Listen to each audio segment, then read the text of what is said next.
સુરત મહાનગરપાલિકાની ગંભીર બેદરકારી સામે આવી છે। 5 વર્ષની બાળકીનો ભોગ લેવાયો છે। ટિંડોલીના ચેતનનગરમાં 5 વર્ષની બાળકી રમતા રમતા તેનું મોત નીપજ્યું હતું। ચેતનનગરમાં ડ્રેનેજ લાઇનનું કામ ચાલતા ગટરના ઢાંકણાઓ ખુલ્લા મૂકવામાં આવ્યા હતા, જ્યાં બાળકી રમતા રમતા પડી અને તેને ચોટ લાગતા તે મોતને ભેટે હતી। સુરત મહાનગરપાલિકાની ગંભીર બેદરકારી સામે આવી છે। 5 વર્ષની બાળકીનો ભોગ લેવાયો છે। ડિંડોલીના ચેતનનગરમાં 5 વર્ષીય બાળકી રમતા રમતા તેનું મોત નીપજ્યું હતું। ચેતનનગરમાં ડ્રેનેજ લાઇનનું કામ ચાલતા ગટરના ઢાંકણાઓ ખુલ્લા મૂકવામાં આવ્યા હતા, જ્યાં બાળકો રમી રહ્યા હતા। રમતા રમતા એક જ ઘરની 2 દીકરીઓ ગટરનું ઢાંકણું પડી જતા 2 વર્ષની દીકરી તો નીકળી ગઈ, પણ 5 વર્ષની ભાગ્યશ્રી માથાના ભાગે ગટરનું ઢાંકણું વાગી જતા તેનું મોત નીપજ્યું હતું। ઘટનાની જાણ થતાં જ બાળકીને તાત્કાલિક ધોરણે પરિવાર દ્વારા ખાનગી હોસ્પિટલમાં લઈ જવામાં આવી।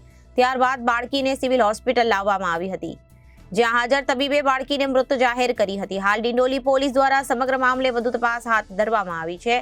ઓટો રિક્ષા ચલાવીને પોતાનું ગુજરાન ચલાવનાર બાપની આજે એક દીકરી સુરત મહાનગરપાલિકાની ગંભીર બેદરકારીના કારણે તેણે જીવ ગુમાવ્યો છે। મારું નામ ગણેશ પરાતે છે। મેં અંકુશનો ફ્રેન્ડ છું।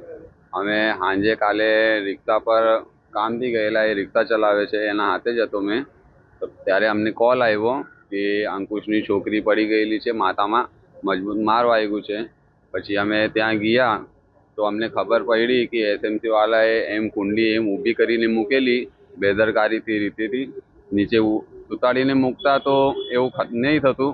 અને ત્યાં બે છોકરીઓ એની રમતી હતી, એક છોકરી તો હટી ગઈ, બચી ગઈ, પણ બીજી છોકરી ત્યાં જ રહી ગઈ। એ કુંડી એના ઉપર પડી ગઈ, એને માથામાં મજબૂત માર વાગ્યો। એને હોસ્પિટલ લઈ ગયા તો હોસ્પિટલમાં અમને મૃત જાહેર કર્યું। પછી અમને કીધું બાબા મેમોરિયલ હોસ્પિટલ ડિંડોલી વાળાએ કે સિવિલ લઈ જાઓ, ત્યાં એમનું ટ્રીટમેન્ટ જુઓ, હું થાય એવું નહીં। અમે અહીંયા ચેતનનગર નવાગાંવ ડિંડોલીમાં કામ તો 6 મહિના ઉપરથી ચાલતું છે, પણ વરસાદના લીધે કામ બંધ થઈ ગયેલું। હમણાં વરસાદ પછી પાછું ચાલુ થયું, પણ એ કુંડી કાલે દિવસમાં જ મુકાઈ છે। કોની બેદરકારી લાગે છે? આ તો એસએમસીમાં જે કામ કરે છે એ લોકોની બેદરકારી છે કે એ લોકોએ કામ સીધી રીતે નહીં કર્યું। એમ સીધી રીતે કુંડી મૂકતા તો એ છોકરી આજે બચી રહેતી। શું માંગ છે?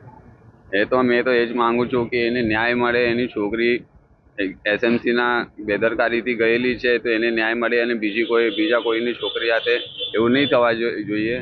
મારી પણ છોકરીઓ ત્યાં જ રમે છે, એટલે મેં તો એવું જ સોચું છું કે એને પણ ન્યાય મળે અને બીજા હાથે એવું નહીં થાય। Reporter Arvind Rathod, Janadesh news, Surat.